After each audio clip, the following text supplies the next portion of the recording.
Conte comigo para o que você precisar, disse a minha melhor amiga. 3 meses depois, ela estava se casando com o meu namorado, mas eles esqueceram de uma coisa muito importante. Antes de continuar a nossa história, inscreva-se no canal e deixe o seu gostei neste vídeo, pois seu apoio nos ajuda muito. Vamos começar. Eu segurava aquele envelope creme com letras douradas e sentia que o chão tinha desaparecido debaixo dos meus pés. As minhas mãos tremiam tanto que eu mal conseguia ler os nomes impressos no papel texturizado. Mas eles estavam lá, nítidos, zombando da minha ingenuidade. Lorena e Heriberto convidam para a cerimônia de seu casamento. Não era um pesadelo. Não era uma brincadeira de mau gosto. Era a realidade batendo na minha porta. Ou melhor, chegando pelo correio, por um engano do destino, já que aquele convite claramente não deveria ter vindo parar nas minhas mãos. O noivo era o homem que dormia na minha cama e dizia que me amava todas as noites. A noiva? A mulher que enxugava minhas lágrimas e jurava lealdade eterna. Para vocês entenderem como cheguei a esse fundo de poço emocional, preciso voltar um pouco no tempo, apenas 3 meses antes. Lembro-me como se fosse hoje. Eu estava sentada no sofá da sala de Lorena, com uma xícara de chá de camomila nas mãos, desabafando sobre uma pequena discussão que tinha tido com o Heriberto. Coisa boba de casal, sabe? Mas eu, sempre intensa, estava preocupada. Lorena, com aquele olhar doce e voz mansa que sempre me acalmava, segurou minha mão com firmeza. Eleanor, minha querida, ela disse, olhando no fundo dos meus olhos. Você se preocupa demais. O Heriberto te ama. Vocês são o casal mais lindo que eu conheço. E olha, conte comigo para o que você precisar. Eu sou sua irmã de alma. Nunca se esqueça disso. Eu sorri, aliviada. Abracei Lorena com toda a força que tinha, como eu era sortuda.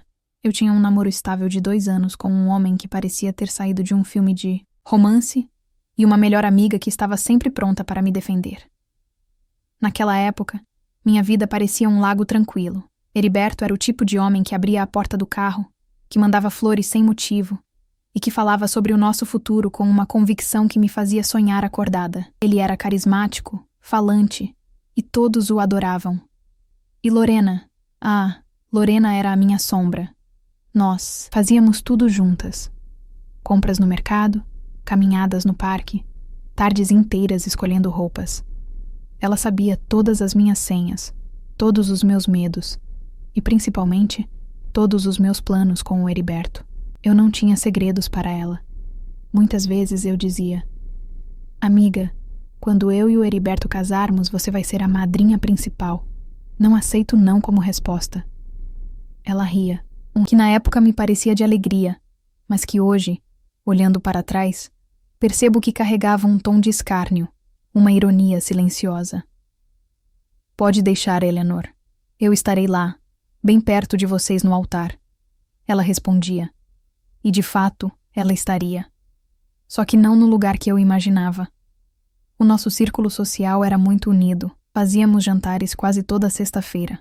Eu, Heriberto, Lorena e mais uns 3 ou 4 casais de amigos. Eram noites regadas a risadas e conversas leves. Eu me sentia a mulher mais segura do mundo naquelas reuniões. Sentava-me ao lado de Heriberto, ele passava o braço pelos meus ombros, me dava um beijo na testa e eu olhava para os nossos amigos, vendo sorrisos de aprovação. O que eu não via, porque a confiança cega a gente, eram os olhares. Hoje, repassando aquelas noites na minha cabeça, as peças se encaixam. Lembro-me de uma vez em que fui à cozinha buscar mais gelo e, ao voltar, vi Lorena sussurrando algo no ouvido de Heriberto. Quando me viram, eles se afastaram rapidamente. O que foi? Perguntei rindo. Estão falando mal de mim? Que isso, amor? Heriberto respondeu com a maior naturalidade do mundo. A Lorena só estava me perguntando onde compramos aquele vinho que você gosta, para te dar de presente. É verdade, amiga. Queria te fazer uma surpresa. Lorena completou, com aquele sorriso angelical. E eu acreditei. Acreditei porque a maldade não morava no meu coração. Então eu não a enxergava no coração dos outros. Eu achava que tinha construído uma fortaleza de amor e amizade. Heriberto viajava muito a trabalho. Ele dizia que precisava visitar clientes em cidades vizinhas. Às vezes passava o fim de semana fora. E quem me fazia companhia nesses dias? Lorena. Ela vinha para minha casa. Pedíamos pizza e ficávamos assistindo filmes. Eu choramingava de saudade dele e ela me consolava. Homens trabalhadores são assim mesmo, amiga. Ele está construindo o futuro de vocês. Tenha paciência, ela dizia, enquanto mexia no celular freneticamente.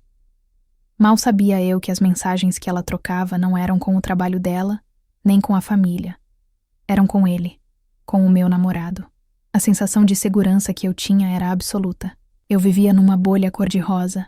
Eu confiava tanto neles que cheguei a emprestar dinheiro para o Heriberto, investir num negócio que daria retorno para o nosso casamento. E confiava tanto nela que deixava as chaves da minha casa com ela para regar as plantas quando eu entreguei a minha vida, os meus sonhos e o meu coração nas mãos de duas pessoas que, pelas minhas costas, estavam desenhando um mapa para me destruir. Eles não só mentiam, eles interpretavam papéis, eram atores dignos de um Oscar, encenando lealdade enquanto planejavam a traição final. E foi assim, embalada por essa falsa segurança, amparada por frases bonitas e cercada de amigos que pareciam me adorar, que eu caminhei direto para o abismo. Eu não sabia, mas a minha amiga irmã e o meu companheiro fiel já tinham data marcada para transformar a minha vida em uma piada pública. Aquele envelope creme na minha mão não era apenas um convite de casamento, era o atestado da minha cegueira.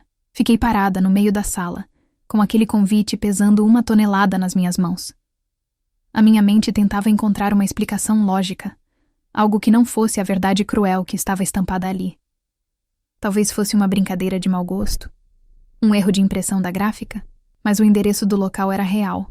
A data era para dali a 2 semanas e, o pior de tudo, o envelope não era para mim. O carteiro tinha cometido um erro. O convite estava endereçado a um casal de vizinhos que morava no andar de cima, amigos distantes de Heriberto. O destino, ou talvez Deus, tinha feito aquele papel cair na minha caixa de correio para abrir os meus olhos. Minha primeira reação não foi gritar, foi um silêncio absoluto. Peguei o telefone e liguei para o Heriberto. Caixa postal. Liguei para a Lorena. Chamou até cair. Tentei mais 1, 2, 3 vezes. Nada. O silêncio deles era a primeira confirmação. Precisava de respostas. Entrei no carro, ainda com a roupa de ficar em casa, e dirigi até a casa de uma amiga nossa em comum, a Célia. Ela fazia parte daquele grupo de jantares de sexta-feira. Se havia um casamento sendo planejado para daqui a 2 semanas, alguém sabia. Toquei a campainha da Célia com o coração saindo pela boca. Quando ela abriu o portão e viu o meu rosto inchado e o convite na minha mão, a expressão dela mudou. Não foi surpresa, foi pena. Aquele olhar de piedade foi a facada mais dolorosa que eu poderia receber. Entre, Eleanor, ela disse, baixando a cabeça. Sentei no sofá o mesmo onde tantas vezes rimos juntas, e coloquei o convite sobre a mesa de centro. Quanto tempo? Perguntei. Minha voz saiu rouca, irreconhecível. Célia suspirou, servindo um copo de água que eu não bebi. Eles estão juntos há meses, Eleanor. Começou logo depois daquela viagem que fizemos para a praia. Eles acham que é amor verdadeiro. Dizem que tentaram evitar, mas que foi mais forte que eles. Amor verdadeiro? Soltei uma risada nervosa, seca. E o casamento? Como organizaram um casamento sem eu saber? Eles foram rápidos. Bem, eles pediram segredo.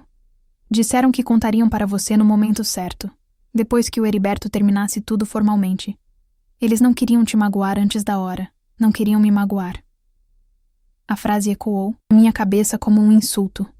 Eles estavam planejando uma festa, escolhendo bolo, provando roupas, enquanto eu ainda lavava as camisas do Heriberto e ouvia os conselhos amorosos da Lorena.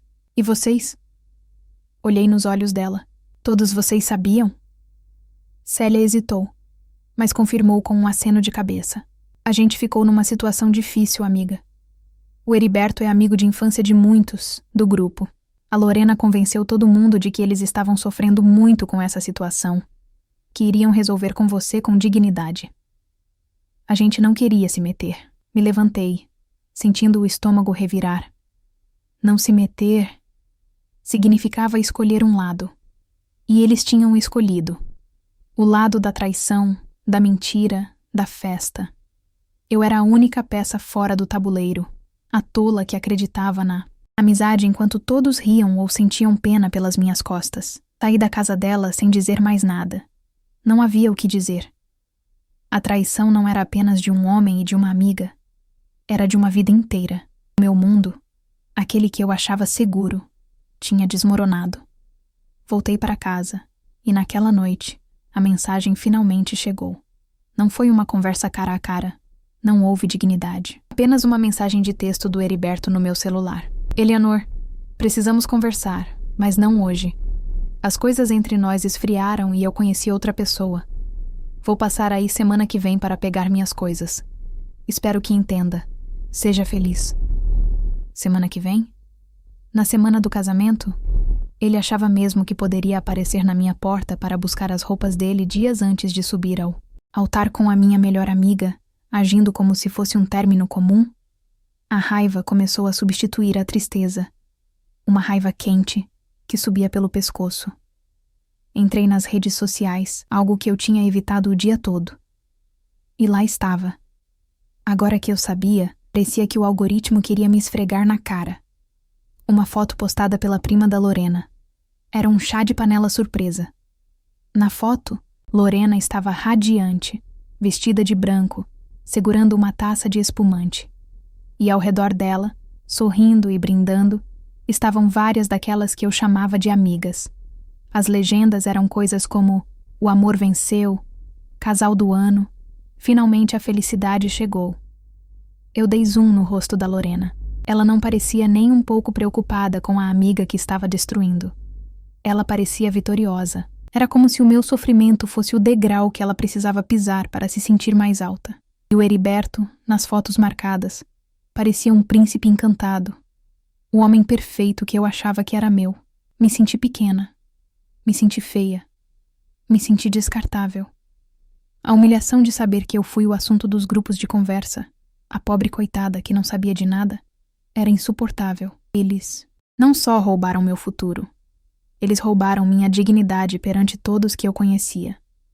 Passei os dias seguintes trancada. Não atendia à porta. Não respondia mensagens de "sinto muito", que começaram a chegar de pessoas falsas, que queriam apenas limpar a própria consciência. Eu estava isolada. A dor física da rejeição era tanta que meu corpo doía, como se eu tivesse levado uma surra. Mas no meio daquele furacão de lágrimas e vergonha, algo começou a mudar. Eu parei de chorar. Olhei para o espelho e vi uma mulher abatida, sim, mas que ainda estava de pé. Eu precisava entender. Por que tanta pressa? Por que um casamento às pressas em 3 meses? Heriberto sempre disse que queria casar com calma, juntar dinheiro. Lorena sempre disse que queria uma festa de princesa, planejada por 2 anos. O que havia de errado naquela história? A tristeza deu lugar à desconfiança. Se eles mentiram sobre nós, sobre o que mais estariam mentindo, enxuguei o rosto e decidi que não seria a vítima passiva que eles esperavam. Se eu não fui convidada para a festa, eu pelo menos descobriria o que estava sendo servido nos bastidores, e foi mexendo em caixas antigas de documentos que o Heriberto, na pressa ou no descaso, tinha deixado no escritório da nossa casa, que agora era só minha, que eu encontrei o fio da meada, um extrato bancário antigo e uma carta de cobrança que eu nunca tinha visto. Nomes que eu desconhecia. A minha dor virou combustível. Eu ainda estava ferida, sim, mas agora eu era uma mulher ferida com uma lupa na mão, e o que eu estava prestes a descobrir mudaria não só o meu sentimento, mas o destino daquele casal perfeito. Ali, no chão frio do escritório, cercada por caixas de papelão e poeira, eu segurava um maço de papéis amassados que o Heriberto tinha deixado para trás. Ele sempre foi desorganizado. Dizia que gênios não perdem tempo com arrumação, mas aquilo não era desorganização. Era desleixo de quem acha que nunca vai ser pego. A minha curiosidade, que minutos antes era apenas uma fagulha, transformou-se em um incêndio quando comecei a ler. Eram cartas de cobrança. Muitas. de bancos, de financeiras e, o mais chocante, avisos judiciais. Meu namorado perfeito, o homem que vivia de terno e falava em investir na bolsa de valores, estava falido, completamente quebrado. Mas o choque financeiro foi apenas a ponta do iceberg.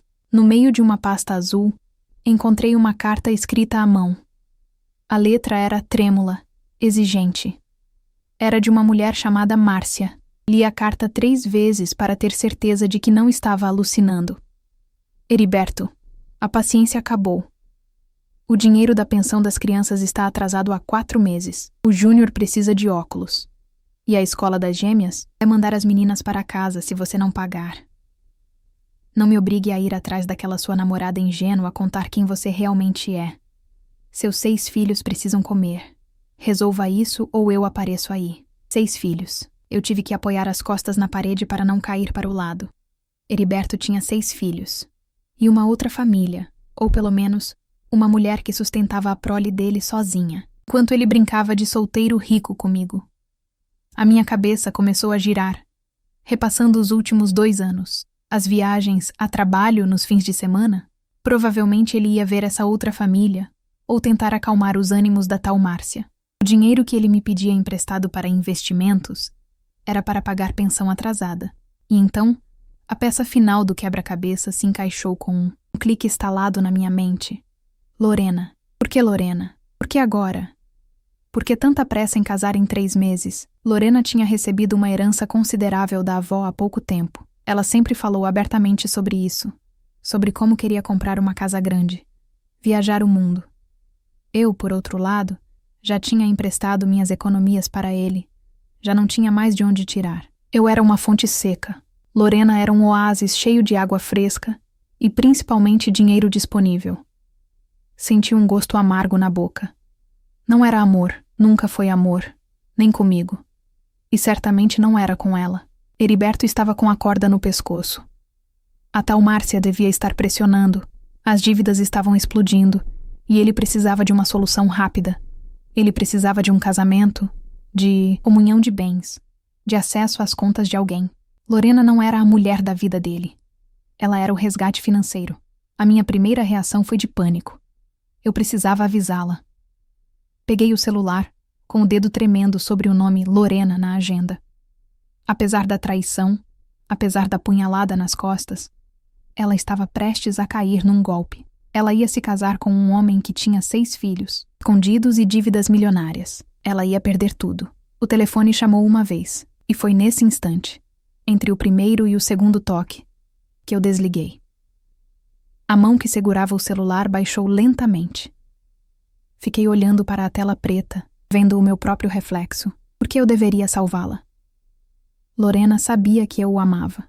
Lorena enxugou minhas lágrimas enquanto planejava roubá-lo de mim. Ela e todos os nossos amigos riram da minha ignorância. Eles me isolaram, me humilharam, postaram fotos comemorando a minha derrota. Se eu ligasse agora, o que aconteceria? Imaginei a cena. Eu contaria tudo. Heriberto, com aquele talento de ator, diria que eu estava louca, que era uma ex-despeitada inventando mentiras absurdas para estragar a felicidade deles. Lorena, cega pela vaidade de ter ganhado a disputa, acreditaria nele. Eu sairia dessa história não apenas como a traída, mas como a vilã invejosa que tentou destruir o casamento do ano. Não, eu não faria isso. Uma calma estranha tomou conta de mim. Era uma sensação gelada, mas libertadora. Eu não precisava fazer nada, absolutamente nada. Eles achavam que tinham me tirado tudo, mas na verdade eles tinham me feito. Lorena tinha roubado um problema.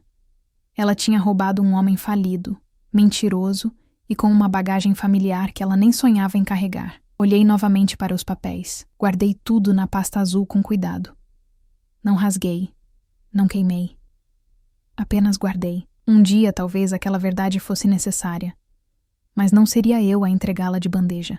Decidi que minha vingança não seria gritar, nem fazer escândalo na porta da igreja. Isso seria dar a eles o palco que queriam. A minha vingança seria deixá-los viver a mentira que construíram. Lorena queria o Heriberto? Pois que ficasse com ele. Que ficasse com o pacote completo. As dívidas, a ex-mulher furiosa, os 6 filhos e as mentiras. Levantei-me do chão, sacudindo a poeira da calça. Fui até o armário. Peguei as roupas do Heriberto que ainda estavam lá, dobrei tudo com uma frieza que eu desconhecia ter e coloquei em sacos pretos. Nada de cortar ternos ou jogar na rua. Eu faria tudo com uma educação assustadora.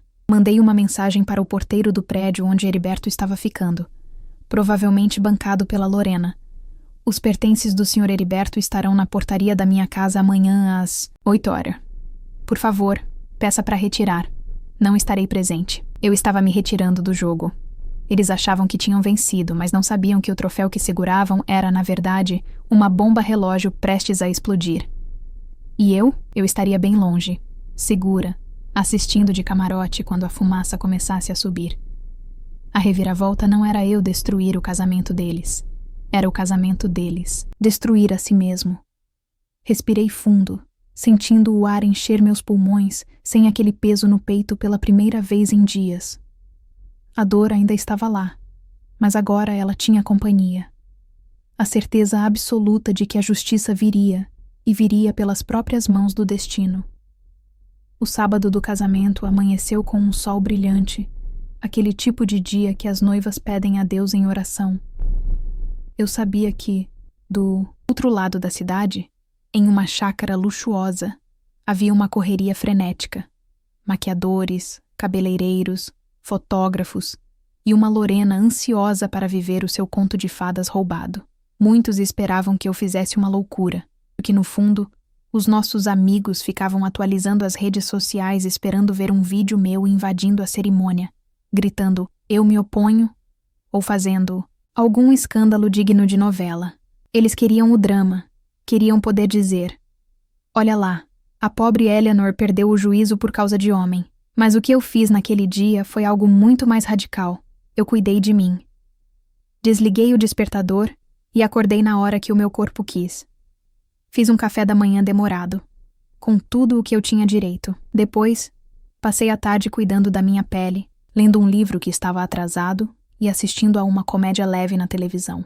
A minha casa estava silenciosa. Mas não era um silêncio de solidão. Era um silêncio de paz. Aquela paz que só existe quando a gente escapa de um acidente grave por um triz. No final da tarde, a hora marcada para o sim, eu peguei o celular. Eu precisava ver. Era uma curiosidade mórbida, admito. Mas eu precisava encerrar aquele ciclo. As fotos já inundavam o Instagram. Lorena estava linda, não posso negar. O vestido era caríssimo, exatamente como ela sonhava. Heriberto estava lá, no altar, com aquele sorriso de quem conquistou o mundo. Vi fotos dos convidados, aquelas mesmas pessoas que frequentavam a minha casa, todos sorrindo e levantando taças de champanhe, celebrando a união construída sobre a minha dor. Por um segundo, uma lágrima teimosa escorreu. É difícil ver o homem que você amava jurando amor eterno para a sua melhor amiga. Mas então, eu me lembrei da pasta azul. Olhei para a foto de Heriberto sorrindo, e mentalmente, sobrepus a imagem da carta da Márcia cobrando a pensão atrasada. Olhei para o sorriso vitorioso de Lorena e imaginei a expressão dela quando descobrisse que o marido rico, na verdade, precisava do dinheiro dela até para pagar o terno que estava usando. Aquele casamento não era uma vitória deles, era uma armadilha. E o mais irônico é que eles mesmos a armaram e pularam dentro dela com os 2 pés, sorrindo para as câmeras. Lorena não tinha roubado o meu príncipe.